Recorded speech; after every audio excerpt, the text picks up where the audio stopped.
There are 10 days to go until the implementation of US sanctions against Russia. The countdown has already begun. According to US President Donald Trump's announcement, if Russia does not stop its attacks on Ukraine by the 8th of August as part of a complete ceasefire, the United States will strike at the Russian economy by imposing tariffs on countries that buy raw materials from Russia. As predicted, China may be among the potential targets on the list. Yesterday a prison, today a food warehouse. One person was killed and at least 4 were injured. There were no weapons or ammunition here, just ordinary foodstuff, the perfect target for Russian criminals.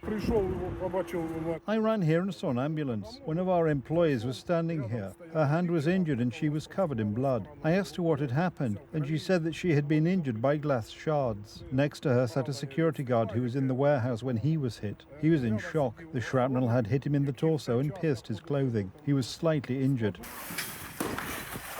These attacks are the Kremlin's calling card. Putin is fully aware of the effectiveness of his shelling.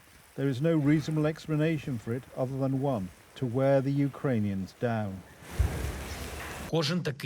Every such Russian attack, every manifestation of Russian arrogance in response to global calls to end the war, all this only confirms that pressure is necessary. Further sanctions against Russia, consistent support for Ukraine in our defense of life, and coordinated diplomacy for peace are needed. I would like to thank everyone who is working with us in this way.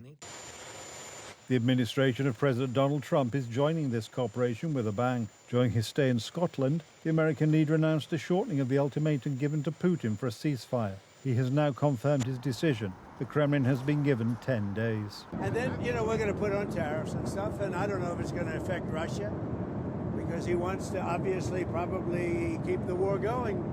But we're going to put on tariffs and the various things that you put on. It may or may not affect them, but it could.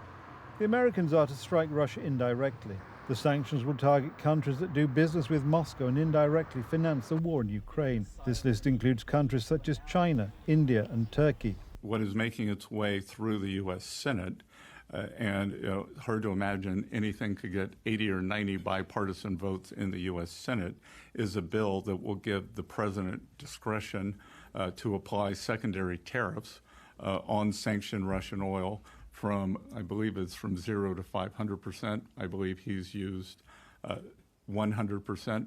And we've heard from several of our European counterparts, NATO allies, even Canada, well, Canada is in NATO, that they will be following on that. So we would expect most of the Western alliance that has been supporting Ukraine to follow on that. So I think anyone who buys sanctioned Russian oil should be ready for this. The Kremlin has already responded curtly to the Americans, claiming that their economy is immune to such sanctions. China, on the other hand, will have a choice between doing business with the Kremlin and paying tariffs on Western markets, or breaking off cooperation with Putin and trying to establish trade relations with the West.